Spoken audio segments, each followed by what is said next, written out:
What's up, Familia? This is Dayspring here with a review of Dark Web Issue 1 by Zeb Wells and Adam Kubert. And this is an issue slash crossover I have been highly anticipating. I love Madeline Pryor so much. I love Ben Reilly so much. If you saw me at New York Comic Con, I was literally petting the glass that the Marvel Legends Madeline Pryor figure was there as part of the Engine of Vengeance. And I am so disappointed the Engine of Vengeance isn't coming out because it did not get the crowdfunding it needed. And we're not getting a Marvel Legends Madeline Pryor. But I also love Ben Reilly. The Mafex Ben Reilly that came out this year is absolutely wonderful. Did it come out earlier this year, like in January, or was it last year? I don't know. But anyways, it is a wonderful figure. So I love these two characters so much. They have so much depth and beauty in them in terms of characters that I'm really disappointed in this issue. So we're going to get into it. We're going to talk about it. If you guys want to hit me up on the Power of X-Men DMs, let me know your feels on Dark Web. I know my analysis of the current X books can be a bit harsh. I'm not really loving a lot of the current X books. I thought Judgment Day was really, really bad. I think some of the other X books I've just sort of dropped off because, Judgment Day I thought was not very good. And there were moments where I thought it was good. And then there were moments I thought, like, why are we doing this? You know what I mean? And a lot of my disillusionment with the current X books began with Inferno, Jonathan Hickman's Inferno, and Trial of Magneto by Leah Williams. And those two crossovers, which I believe is about a year ago at this point, were sort of lackluster, especially Inferno, which was supposed to be billed as the end of Hickman's storytelling here in the Hoxpox era. I just thought it fell a little flat. So this is a long-winded way of saying where I was like, okay, just turn off your brain. Two of your favorite characters that normally don't get a spotlight, Madeline Pryor and Ben Reilly, are going to be spearheading a huge crossover during the holidays. And it's going to be nice. It's going to be a good, cozy read. Some of the pages are taking place in Rockefeller Center. And, I lived in New York for 17 years. I just moved back down to Miami. So, I miss New York, and this is going to be fairly comforting for my soul. And I'm like, oh my God, I just can't do it. I can't turn off my brain. Let me kick this review off with what really does bug me. I am tired of Madeline Pryor being portrayed as just a villain. I am done with it. I think it has been so overdone at this point. It just gets me really upset. I think there was this wonderful fan art of Madeline being resurrected and being greeted by Jean that Regina from the House of X podcast sent me back during our Generations of X days where we sort of did a history of Madeline Pryor. So the image, which is again just fan art, is Madeline coming out of an egg being resurrected by Jean. Madeline looks a little gives her like a cocked eyebrow, and Jean just extends her hand and they go walking off into Krakoa together. Very beautiful. Put that aside from them. Put any animosity away and let's see a new era of Madeline Pryor. During Inferno, she was so demonized, right? She was revealed to be a clone of Jean Grey. She unleashed hell on Earth, or just specifically New York City, and was going to sacrifice her baby, and she dies at the end of it. And, I get it. Originally, Madeline Pryor was supposed to be this 1 in a million chance that Scott Summers found someone who happened to look like Jean. And the way you sum up Madeline Pryor, according to Chris Claremont, was a scene where Cyclops asks Madeline, "Are you Jean Grey / Phoenix reincarnated?" And Madeline just punches him. That's all you need to know about Madeline, because she was not originally intended to be that. She originally was supposed to just be Scott Summers' happy ending. Scott leaves the X-Men following Jean's death. He meets Madeline, again, 1 in a million chance that she happens to look like Jean, and he goes off to Alaska, has a couple kids, and is a reserved member of the X-Men. That was supposed to be the original intent for introducing Madeline, sort of to shepherd Cyclops off, like his story was done with the X-Men. Obviously, they do X Factor, and they want to reunite the O5. There was talk that Dazzler would take the place of Jean since Jean was dead following the events of Dark Phoenix. But no, she is brought back editorially. And so what do you do with a character like Madeline? You make her into an evil clone. And then at the end of Inferno, her memories get transferred to Jean, and Jean sort of takes on the surrogate role of being Nathan's mom.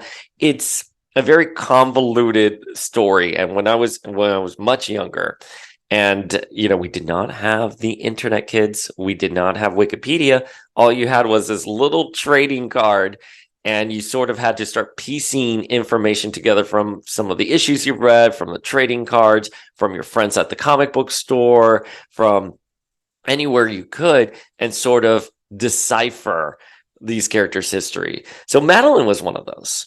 Madeline was one of those characters. I had to do a lot of copy and paste with information from various sources. And some of it turned out, rumors or people who didn't understand the story as well. So you kind of had to dig through a lot of data just to get Madeline Pryor's story. So Madeline Pryor is very special to me. Similarly with the Clone Saga and Ben Reilly. I mean, that was a story that's very infamous with Spider-Man fans and Marvel readers. So this is all to say is that there is a lot of emotional investment in a character like Madeline. Now, I want to give a couple little points here, which is when I was in 5th grade, I read this short story in one of my textbooks about this clone farm and how there were 2 clones there, and they discover their body parts and organs are being harvested for the originals. And so these clones are like, we want to live. They escape the farm. And it was sort of this, theme in the textbook that clones are people as well. And you can't just clone someone, grow them, and then take their organs away. And it was a really shaping narrative for me. And I would dare say it was probably a little cutting edge, because in fairness to Marvel editorial in the 80s, they did not have the foresight of how these characters would grow and be beloved by fans like all of us here at the Power of X-Men Familia. They just saw an editorial conundrum, which is, we want to bring Cyclops back, but we have Madeline Pryor. Let's just turn her into an evil clone, and boom, that's it. You just did that as it was just a literary trope, and it was a literary technique in order to get the story from A to B. So when I read this clone, story in 5th grade, it was sort of groundbreaking back then. The idea that clones they have their own souls. And I went to a Catholic school. So, they have their own souls. They're created by, a higher power, and they're not here just to be harvested. So it was a very, really groundbreaking narrative for me. And as I'm saying it out loud, I realize how ridiculous that story and everything I just said is. But what I'm trying to elucidate for us here is that there is a way to write characters like Madeline Pryor and Ben Reilly. And I really do think that Madeline during the Nate Gray X-Men series was written perfectly well. It's after Inferno. Nate reconstructs a psychic echo of her, and you see the effects that Sinister had on her. You see the effects of her being viewed as just Jean's clone. She reunites with Jean in X-Men issue number 25, and it's a very intense issue. And this is a long-winded way of saying that Madeline is her own character with her own beats and everything. To write her off as simply evil is sort of kind of like, I don't know. I want to say a slap in the face to readers. I want to say it's an antiquated narrative. It's something that's just been done. And I think most of us want more out of the character, right? And unfortunately, so X-Men, the series, ends with Madeline at some point during the run being replaced by an alternate universe evil Jean Grey, and Nate doesn't even notice that. So it's hysterical, but we don't know whatever happened to that baddie. During the 12, there's a psychic echo of her that comes to visit Cable, and that was during the Cable series, but it's only 1 or 2 cameos. And then she comes back during Matt Fraction's Sisterhood arc because she's trying to find a body because she's just a disembodied psychic shell, and she needs Jean Grey, but Jean Grey is dead, so she's going after Jean Grey's corpse, but Domino had switched out the coffin, so she just evaporates, I suppose. And then she comes back again later on, and she's just disappears into the wild. That's sort of really what just happens. I mean, she confronts, I believe it was Storm, and Storm's like, Madeline, this can go one or two ways. And Madeline's like, I'm out of here, bye. Don't quote me on that last part there. But the idea, what happens is Madeline just goes off to parts unknown, and then she resurfaces during Hellions, where she's murdered. And then everyone's like, oh, it's okay, not a big deal. You can just resurrect Madeline because she's a mutant. And that's the whole point of the Krakoan age. But nope. Quiet Council's like, we don't resurrect clones. And that, folks at home, caused such a stir with X-Stance. And we had Jordan D. White on the podcast. And he said that, wow, I'm so shocked. Madeline Pryor wasn't as popular until we killed her off. And I was like, well, I don't know. Madeline Pryor has always been really popular amongst certain circles of X-Men fans. But sure, I guess there was a huge Twitter outcry for that. And, we had Zeb Wells also on the podcast during that time. And he said that he was being purposely coy with that council scene because he didn't want people to sort of know what was going on. They wanted to think that there was something nefarious with the council, prohibiting like the resurrection of Madeline Pryor. Which, by the way, turns out in the context of this story, they were right. I'm sorry to say it. I love Madeline. I want Madeline to come back, but they literally resurrected Madeline, and now she's unleashing hell here in Dark Web. So, that is a long-winded way of saying that, man, I am so disappointed in Dark Web. I was hoping for so much more. And now, listen, we've had Zeb Wells on the podcast. We've read all of Zeb Wells' Hellions. We love his New Mutants. He is a very talented writer. So we are going to give him the benefit of the doubt here for issue 1. And, we understand that the crossover needs time to come into fruition, marinate some plot points, but I'm going to get into what I didn't like. But one thing I do want to say that I did like, and I really do want to bring it out here because it's part of this opening scene with Ben Reilly, is that Zeb Wells is really good at writing trauma. That was something that was really evident in Hellions, is writing these badass characters that are carrying a lot of baggage and a lot of trauma with them. And I think that is very present for Ben Reilly in the opening scene.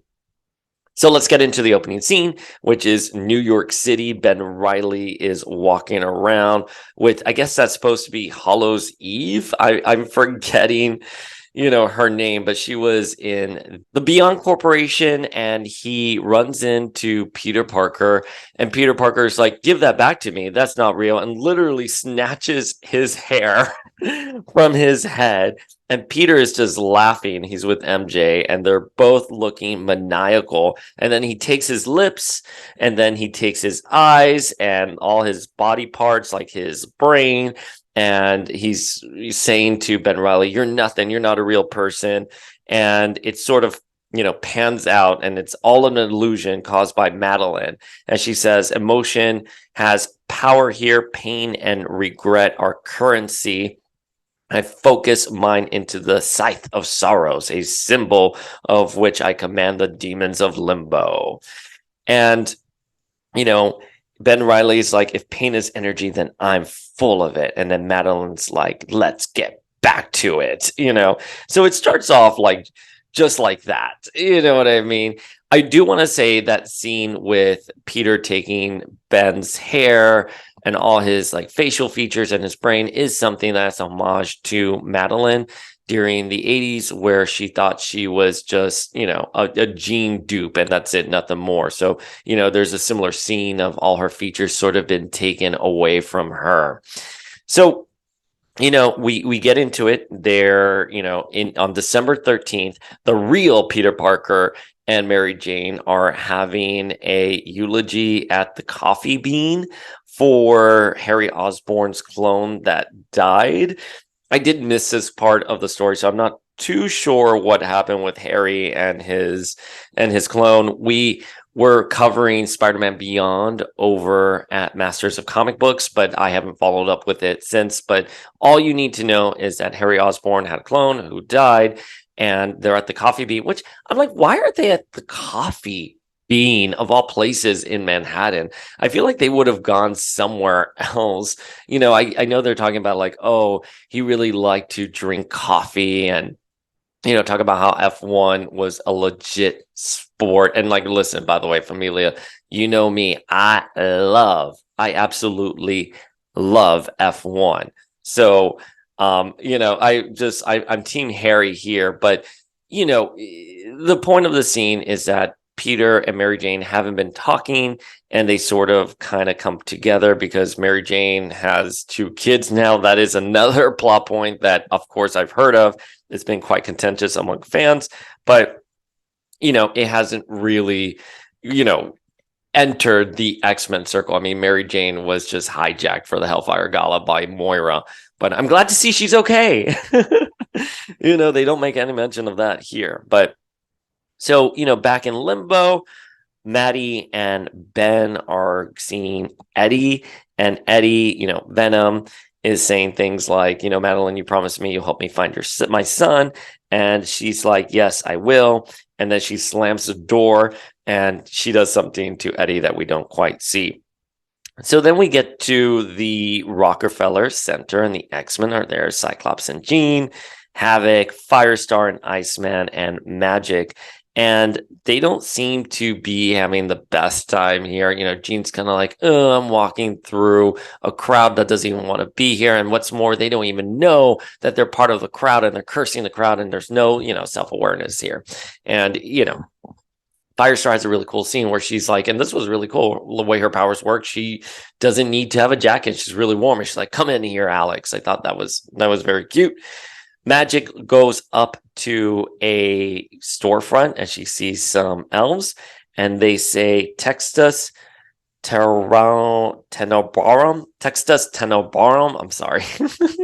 I'm horrible, but this is Madeline from Limbo playing the piano, reciting that, and it's just it translates into woven of darkness.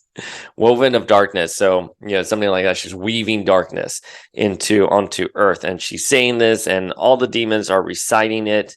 And Hallows Eve, it's there saying, that sounds great, Maddie. She's here like, don't you just love my new song? And the art by Adam Kubert's really, really great. It's not even an issue. So then what happens after Madeline has unleashed this curse from Limbo? Inanimate objects start turning on humans, similar to the way they did in Inferno, the original Inferno, and start going after them. And Spider-Man is aware of this, and he sees it at Rock Center, and the X-Men are like, oh, I'll give you one guess at who this could be. Scott, it's Madeline Pryor. And, Magic sort of gives her the benefit of the doubt. Magic is like, oh, I didn't think Maddie would do this. So then at Oscorp, Norman is visited by Ben Reilly and starts beating up on Norman, and to the point that he just gets on him and he starts like pounding his face. And then the issue kind of ends revealed with what happened to Eddie, which was Madeline turned him into like a mindless demon. So, that's sort of where it lands at the end of the first issue. And my problem with this is sort of how simple and straightforward everything is here. Like kind of like a demonic Venom is now unleashed, and he's going to go after, presumably Spider-Man and the X-Men. Madeline has absolutely no characterization here. You know what I mean? I mean, she does seem to be self-aware that the fact that she was brought back, and as part of that bringing back, she cannot step into the New York headquarters of the X-Men with any ill intent. So what she's doing here, she's here like, listen, we're going to unleash, this evil onto New York, and this could be the end of our story. She tells that to Ben. But, the X-Men are going to find out pretty quickly it's me. So I'm very happy that she has that self-awareness. But Ben Reilly is the one who has so much characterization here. And you can really tell that Zeb Wells is leaning into that with the opening scene we just discussed. But even his conversation with Norman, where he's here like, I don't really remember a lot of what's happening with me. It's just the bad parts here. And I want to remember. I mean, those are really beautiful things to say. And maybe that's just a better positioning of the character following Spider-Man Beyond, and the fact that Zeb Wells was writing him, and sort of Madeline has been sort of, I mean, she hasn't been like dominant in the X books, but following Zeb Wells, she has appeared in New Mutants. So maybe she just had not that great positioning following it. But I really wish we could have gone in a scene where Madeline's like, they resurrected me. They told me I had to get off of Krakoa. I couldn't even see my son. I have another son who is a clone, named Strife. I really wish they would have given sort of that, motive behind it. I'm not really entirely sure why Madeline wants to burn Krakoa, why she wants to unleash hell on Earth. It just seems really flat and reductive at this point. So, unfortunately, and by the way, I'm sure that it's been stated, and we can obviously get into it, and this is similar to what happened in Hellions. She just wanted to come back and lay waste to Krakoa. There was absolutely no real reason why she would want to, other than she's just evil. The evil clone wants to do evil things. And again, I think we could add depth and humanity to Madeline. Once more, Zeb Wells is a very capable writer. And, you only have so many pages you can get into in the first issue before you have an opportunity to flesh out those characters. But I just feel like this was just like a really like action-y, straight up story. Again, the writing itself is not terrible. The art is very beautiful and fluid. So it's not a criticism on the production. It's just, if you're a big Madeline Pryor fan, if you're a big X fan, if you've been dying for Dark Web, I just fear this crossover is going to fall to the wayside and sort of get forgotten. And I think there's a lot of potential here to tell a really good story. Again, I think Madeline Pryor being resurrected, being kicked out of Krakoa, saying, if you, do anything, we're going to come after you, and all these conditions, and they don't even allow her to reunite with her family. I could, if that is stated in the text, this is me inferring it. This is not stated. If that was stated in the text, then I would be like, okay, now I understand why Madeline Pryor is sort of doing the things she's doing.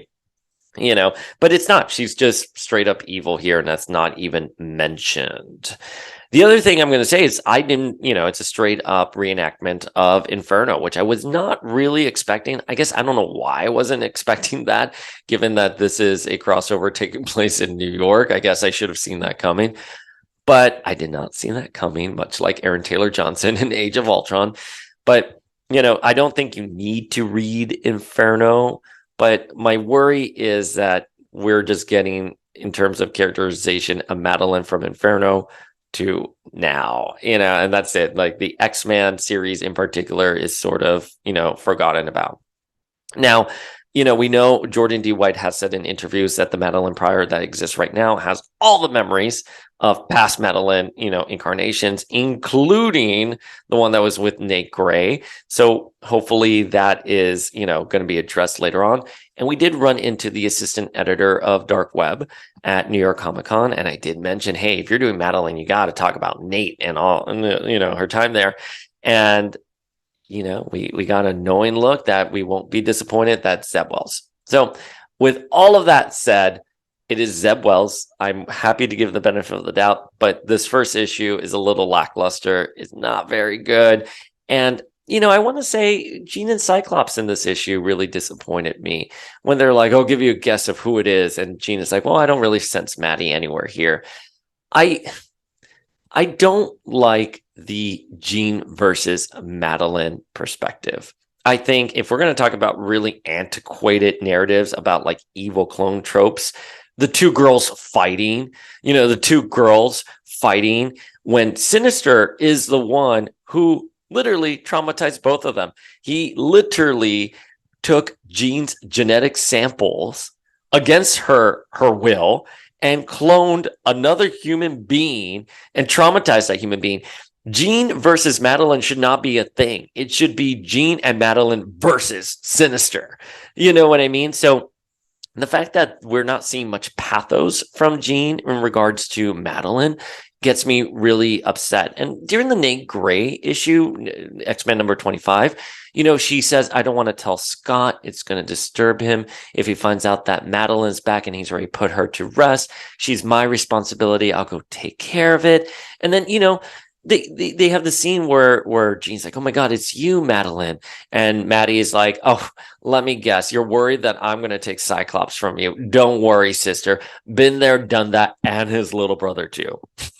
So, I just love that evolution in their relationship. And it's not to say that they don't need to have a difficult relationship, because Madeline is a clone of Jean, and Madeline is like, what the fuck? I never asked to be a clone. And Jean's like, well, I never asked for a clone to be made. But so here we are, we're trying to get along. There's going to be friction, but at the end of the day, they should be on each other's side. They may have discourse between themselves, but it's them versus the world. And I wish they would lean into that a little bit more. Now, obviously, Alex is in this issue, and, they say, oh, is this your girlfriend, Alex? And Alex is like, what? Madeline's not my girlfriend. During Hellions, he was really heartbroken over her death when that happened right after they reunited. He was dying for her to be resurrected. We get a little panel of her kind of like talking to him, and I guess, sadly, she broke up with him during that panel. So, let's see where it goes with Alex and Madeline in this. I'm personally a big Lorna and Havoc fan. I love those two together. I don't think Madeline and Havoc are bad by any means, but I didn't know that he was this hung up on her. I mean, listen, it makes sense when you look at it editorially, because Inferno, he becomes a Goblin Prince. During Mutant X, that alternate world where 616 Alex goes into the body of an alternate universe who is married to Madeline Pryor of that reality, and they have a son named Scotty. So I'm here for the relationship. I just need to be sold on the relationship in 616. Let's see it fleshed out a little bit more. And I would love Alex to mention Mutant X. I don't think Alex has mentioned Mutant X since that series ended. Like, does he have those memories of another time? I don't know, but I will tell you, if it comes out that Alex is like, hey, in an alternate universe, I was married to you and we had a son, I am now once again sold on the fact that Madeline and Alex you should be in a relationship. So that is my review of Dark Web. It's very convoluted. The more I've kind of talked about it out loud and what they could do, I'm like, okay, this wasn't that bad of a first issue, but how about this? I don't have faith they're going to lean into all of that, right? And I'm sorry to say, I'm not trying to be a pessimistic, person here, but I've been reading X books since 1994. You know what I mean? Like, I try not to project what I would do on it and kind of take the story for what it is. But I think there's a lot of potential here. I don't think it will be realized. I am happy to be wrong. I am happy to eat my words. We will keep a close eye on it. I'm debating if we should be covering this for the podcast. If we do cover it for the podcast, I want to drop these episodes morning of. I don't like waiting a couple of days, maybe even a week to do a recap of it. This is airing at midnight because I wanted to get this review out the door for everyone so they know what's going on with Dark Web. I will say, I think it's an intriguing crossover. And, if it lives up to its potential, I think it could go down and being a really great one. But I worry based off of this issue that may not be the case. All right, Familia, we have Ann Nocenti, the writer of Longshot and Daredevil, on the podcast. We have Jay Halderman, who was the producer for X-Men Mutant Academy on PS1 back in the day, one of our favorite games here. We do have that Scott Lobdell interview that's coming, I promise. It's just about recording an intro with Flink. And we have book club on the 18th. And we're going to be reading Longshot for that. We have a lot of exciting stuff coming down the pipeline. We also have a collaboration with White Gold Industries on a Dark Phoenix and Jean Grey versus Sabretooth shirt. Hit me up at Power of X-Men, and we'll see you all later.